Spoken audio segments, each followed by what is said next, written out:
keni ardhur në episodin e radhës të podcastit tonë. Sot kemi të ftuara 2 maturante, nxënëse të shkollës Vasilka Mami në Elbasan. Joana dhe Erblina, përshëndetje dhe mirë se keni ardhur. Përshëndetje, mirë se u gjetëm. Përshëndetje. Atëherë ju jeni maturante, jeni në përfundim të gjimnazit, si kanë qenë për ju këto 3 vite?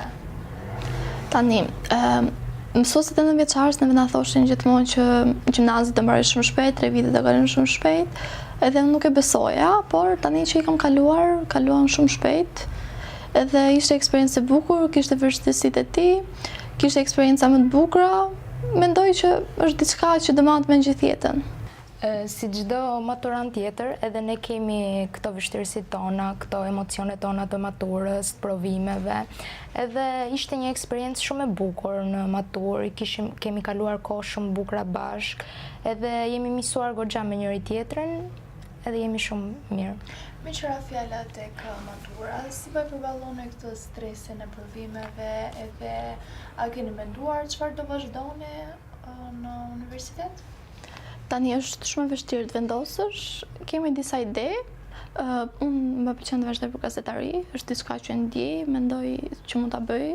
Më pëlqen shumë bota medias, edhe besoj se jam shumë e aftë, por me kalimin e kohës do mendoj edhe pak. A ke pasur ndonjë eksperiencë për shembull me kamerën me? Po, kam pasur gjatë këtyre viteve dhe tani së fundmi ishte maratonë rinore që marra pjesë si prezantuese. Edhe ishte eksperiencë e bukur, pa me emocione, po kaluam bukur. Në fakt maratona është një vend shumë interesant në gjimnaz. Si ishte për ty? Domethënë, si përballove emocionet, ku i pata ato ngërçet e tua, ose apo e kalove kështu? Ishte shumë e vështirë. Domethënë, mendoja në fillim që doja dilje, sepse kisha atë skaletën, skenarën, gjithçka i kisha të përgatitur, por që ku del përpara njerëzve, përpara kamerës, ku e di që shumë së njerëzit e shikojnë, është e vështirë, por ja arrita edhe ja dola.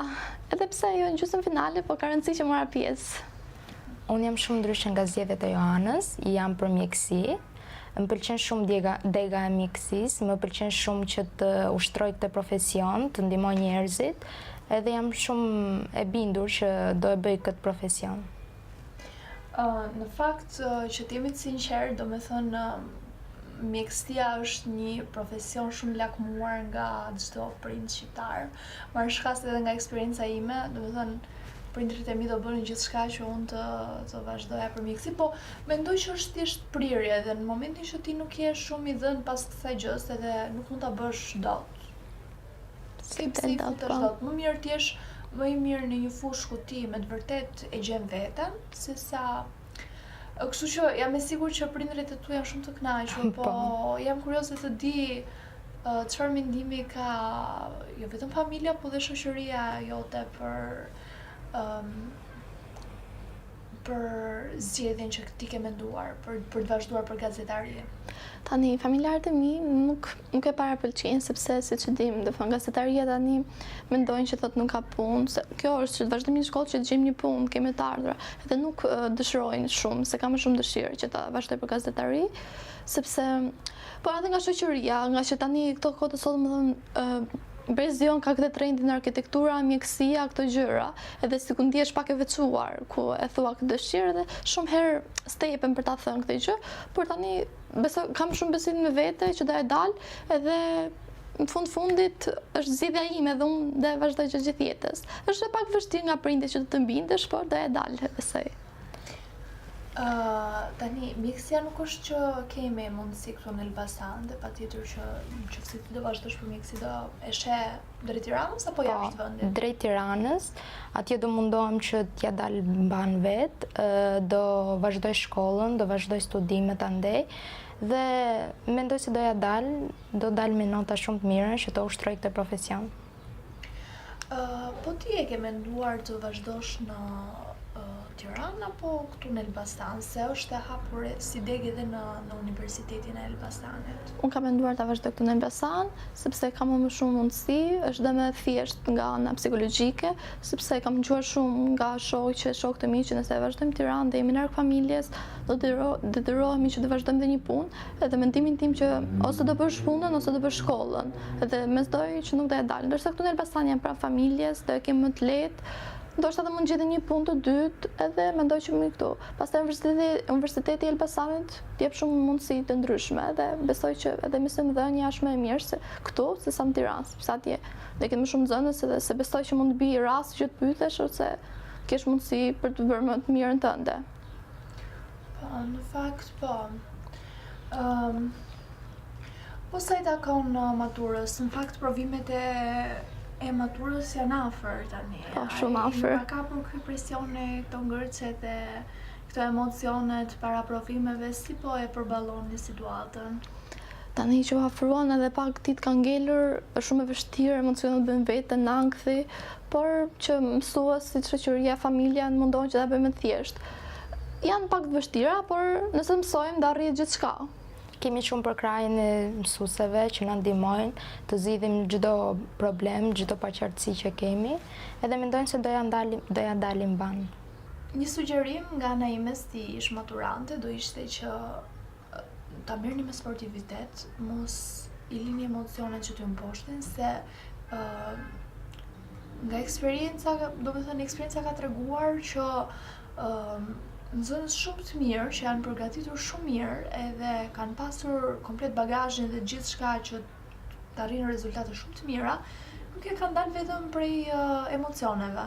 Edhe gjëja që do t'ju jepja si një këshill, do ishte që ta merrni me sportivitet. Janë thjesht provime.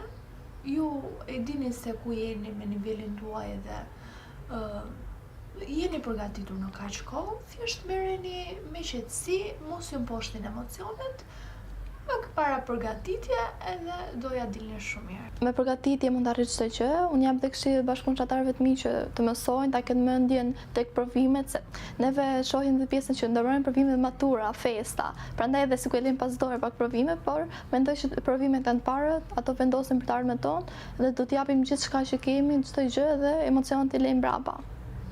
Edhe unë do të jepja një mesazh që duhet mësojmë fort për provimet e maturës, t'i kalojmë, edhe nëse nuk i kalojmë, nuk është ndonjë gjë që sjell shumë probleme.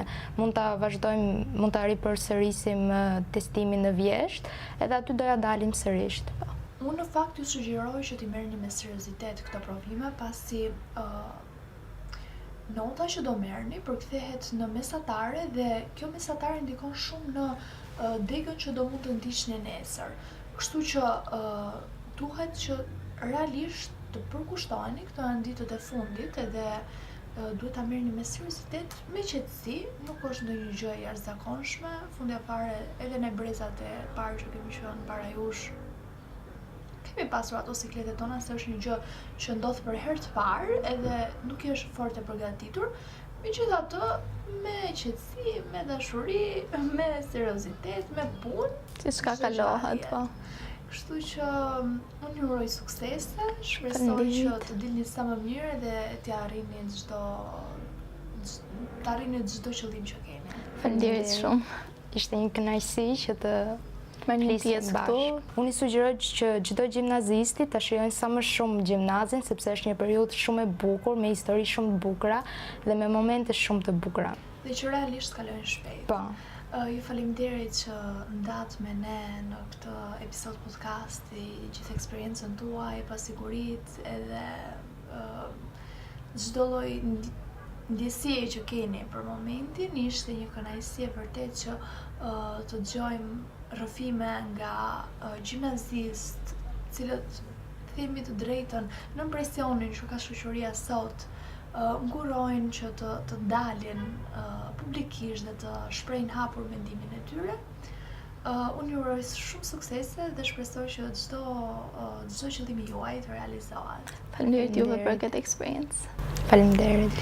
Bashkë do të shihemi në episodin e radhës podcastit tonë. Deri atëherë, mirë.